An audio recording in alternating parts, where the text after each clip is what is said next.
فاسألوا أهل الذكر إن كنتم لا تعلمون.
বাচ্চা ফেলে যাবে বা 101 টাকা বলেছে শুনবে কথাটা না বহুত বাবা যতই দোয়া করতে শুরু হবে না তোমার মতো বা যতই নামাজ শিখতে দোয়া করে এটাই হচ্ছে সেই রকম আরবিতে সালাইনা অর্থাৎ 70 শব্দটি কখনো সংখ্যার জন্য ব্যবহৃত হয় আর কখনো আদিক অর্থাৎ বহু অনেক বোঝানোর জন্য ব্যবহৃত হয়।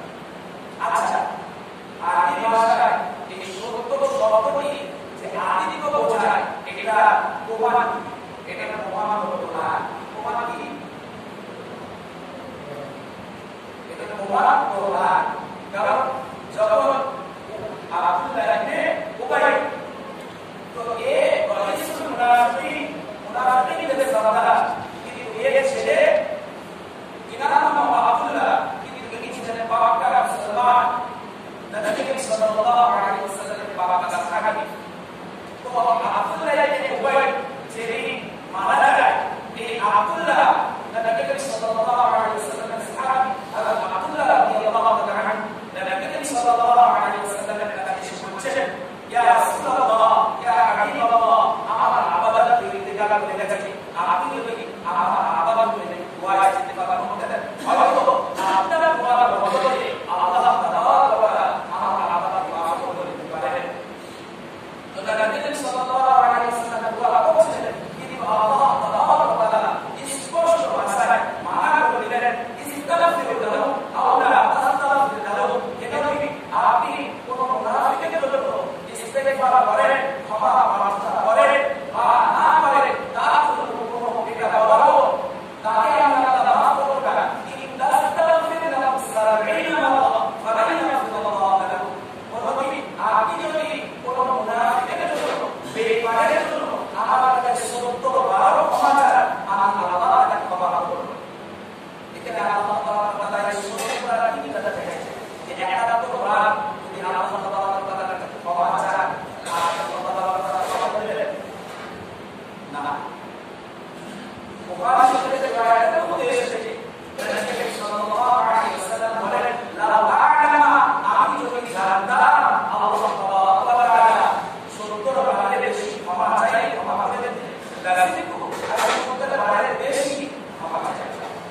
তাহলে আরবি ভাষায় সত্য এই শব্দটি কিসের জন্য আছে?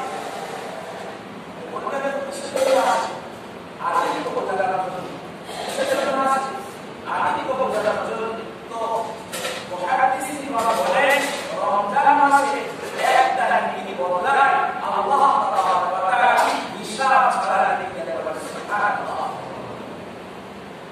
একটা নীতি একটা নামাজ একটা রোজা আল্লাহ তাআলা কি গায়ে এত সওয়াব দেন যেটা ইশারা ছাড়া কেউ বর্ণনা করতে পারে না, সুবহানাল্লাহ। তারপরে নবী সাল্লাল্লাহু আলাইহি ওয়াসাল্লাম বলেছেন ওয়া হুয়া শাহরুস সাবর, এই মাসটা হলো সবরের মাস। কিসের মাস? রোজা আগে সবরের কাজ না, সবরের কাজ। কারণ কি মাস লাগাবো রোজ যতই হোক ইশারা যতই লাগাবো সবর করতে হবে, পাঠ করা চলবে না। যতই খিদা লাগাবো খাওয়া চলবে না, আল্লাহ তাআলার জন্য ত্যাগ করতে হবে, সবর করতে হবে। এটাই সবর নাকি?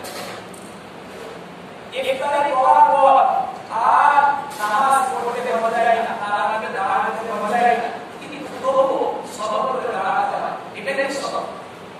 আর যে সবর করবে এটা সবরের মাস, যে সবর করবে তারা এটা আল্লাহ তাআলা কি দিবেন? আল্লাহ তাআলা বলেন ওয়া হুয়া শাহরুস সাবর ওয়াস সাবর সালাতুল জান্নাহ, এই সবর যারা করবে, যারা রোজা রাখবে, যারা তারাবি পড়বে, রমজান মাসে সবর করবে, আমল করবে, ওয়াস সাবর সালাতুল জান্নাহ, এই সবরের প্রতিদান আমি আল্লাহ তাআলা দেব, সুবহানাল্লাহ।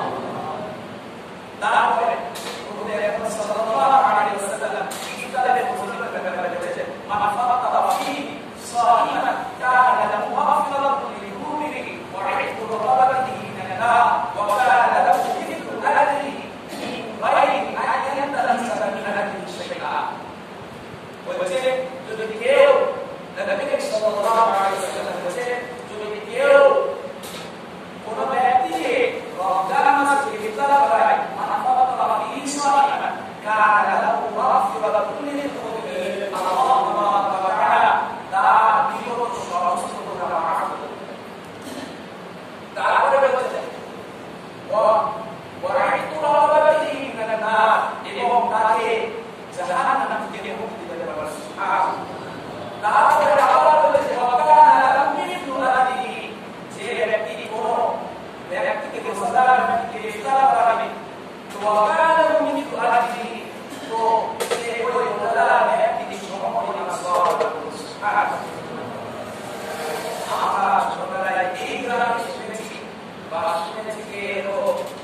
কিন্তু রমজান মাসে কেউ লাভ করে লাভ খায় না, কারণ মানুষের এরকম ধারণা রয়েছে, মানুষের সাধারণ মানুষের ধারণার কারণে যে রমজান মাসে যদি তারা ইফতারি বা না খায় তাহলে সে আমার সব তার আমার সব তারা চলে যাবে। এখানে উদাহরণ নবী করিম সাল্লাল্লাহু আলাইহি ওয়াসাল্লাম শরীয়ত ইসলাম আমাদেরকে কোনো এমন জিনিস বিধান করতে দেয় আল্লাহ নবী জানান মুহাম্মদ রাসূলুল্লাহ সাল্লাল্লাহু আলাইহি ওয়াসাল্লাম এটা বলেছেন ওয়াকালা লাকুম আজরি সে বলতা ব্যক্তি সব পাবে তার সাথে সাথে এটা বলেছে একই শব্দের রয়েছে ওয়াকালা লাকুম আজরি মিন গায়রি আইয়ান তাসাকানা বিশাইআ যে বলতা সবের মধ্যে কোনো ত্রুটি পরিমাণ কমি হবে না।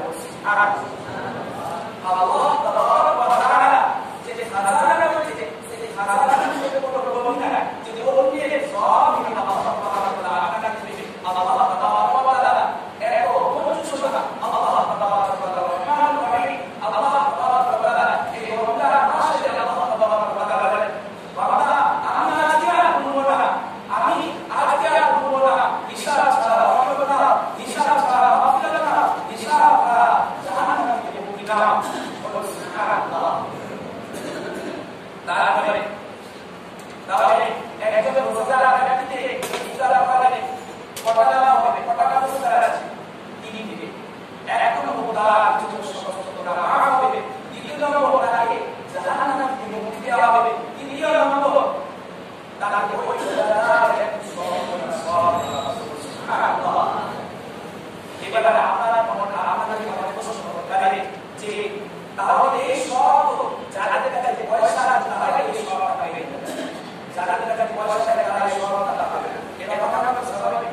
সেই রাসূল আকরাম সাল্লাল্লাহু আলাইহি ওয়াসাল্লামের সাহাবারা রাসূল আকরাম সাল্লাল্লাহু আলাইহি ওয়াসাল্লাম একই প্রশ্ন করলো, বললেন ইয়া রাসূলুল্লাহ, সাহাবারা বলেন আমরা রাসূলুল্লাহ সাল্লাল্লাহু আলাইহি ওয়াসাল্লামের কাছে বললাম লাইসা লাকুনা আজমা ফাদালু ফিসাই ইয়া রাসূলুল্লাহ ইয়া হাবিবাল্লাহ, আমাদের মধ্যে সকলেই তো এরকম সামর্থ্য দ্বারা নাই যে তারা রোজাদার ব্যক্তিকে ইফতার করাবে।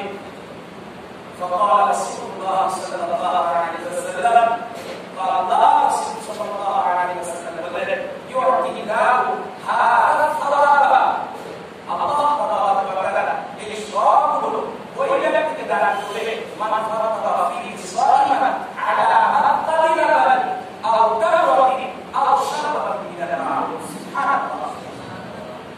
আল্লাহ তাবারক ওয়া তাআলা এই সওয়াব ওই ব্যক্তিকে দান করবে যে ব্যক্তি কোন রোজাদার ব্যক্তি থেকে এক বড় দুধ দ্বারা ইফতার করে। কি দ্বারা? এক বড় দুধ, এক গ্লাস, এক বড় দুধ, অথবা একটা খেজুর দ্বারা ইফতার করা হবে, অথবা একটু পানি দ্বারা ইফতার করা হবে। আল্লাহ তাবারক ওয়া তাআলা এই সওয়াব দান করবে। সুবহানাল্লাহ। তাহলে আল্লাহ তাবারক ওয়া তাআলা এই মাস সওয়াবের জন্য রেখেছে একটা ছোট আমল। আল্লাহ তাবারক ওয়া তাআলা আমাদের রেখেছেন আমরা এই মাস অনেক ভুল করি, আমরা বলার জ্ঞান, আবেগ জ্ঞান, বিভিন্ন ধরনের খুশি জ্ঞান কিনে এনে সেই জিনিস খেয়ে সেটা সেই খাবারটা ভালো হবে মাসে বাড়ি থেকে ডাক্তার বলে দেবো আমি এরকম ভালো ভালো জিনিস খেয়েছি।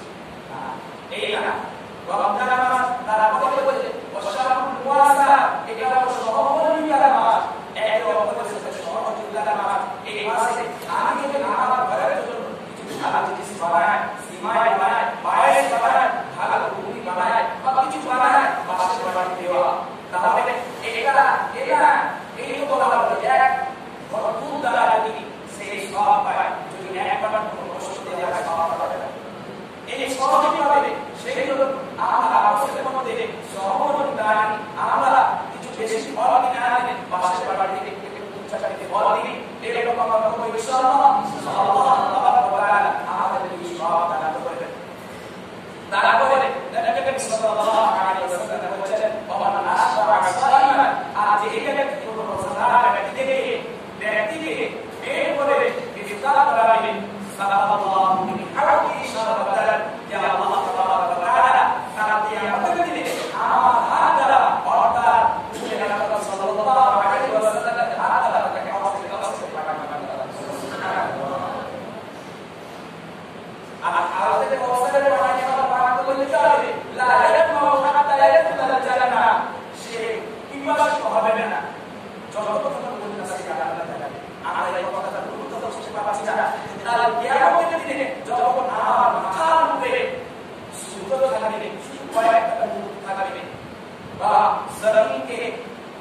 তাম্বা করে দেওয়া হবে, তামা করে দেওয়া হবে, আমার কিছু কাজে কিছু কর্মের হিসাব নেওয়া হবে, মহান রব্বুল আলামিন আমার হিসাব নেবে, তখন কি পরিমাণ আমার দেশে সারা দেবে, কি পরিমাণ আমি ঘাম আমার আসবে, কি পরিমাণ আমার দেশে সারা দেবে, সেই রকম দাঁড়িয়ে দেবে। আমি একবার হুজুরের আকরাম সাল্লাল্লাহু আলাইহি ওয়াসাল্লাম হাতে হাওয়াতে কাওয়াতে দিতে পারি, মাঠ করতে পারি, আল্লাহ তাবারাক ওয়া তাআলা আমাকে আপনি সারা করার জন্য বলেছেন। সুবহানাল্লাহ। তো এই রমজান মাসে আমাদের বড়ই আল্লাহ তাবারাক ওয়া তাআলা হাওয়াতে কাওয়াতে দান করেন। সুবহানাল্লাহ। তারপরে নবী আকরাম সাল্লাল্লাহু আলাইহি ওয়াসাল্লাম বলেছেন, ওয়া বাশারু আওয়ালুর রহমান, এটা এমন একটা মাস যারা শুরু থেকে রহমত ওয়া আসরুহু মাগফিরাত, যারা মত অবস্থায় রয়েছে মাগফিরাত, ওয়া আখিরুহু ইতকুম মিনান নার, যারা লাস্টের দিকে শেষ ভাগে রয়েছে ইতকুম মিনান নার, জাহান্নাম থেকে মুক্তি। ওয়া খালাফা আন মাখলুকিহি, যে ব্যক্তি এই মাসে কোন তার সঞ্চয় তার অধীনস্থ কাজকে কমিয়ে দেবে, আল্লাহ তাবারাক ওয়া তাআলা ওনাকে ক্ষমা করবেন, ওয়া আ'তাবাহু মিনান নার, এবং তাকে জান্নাত দান করবেন। সুবহানাল্লাহ। এই রকম ফজিলত রমজান মাসে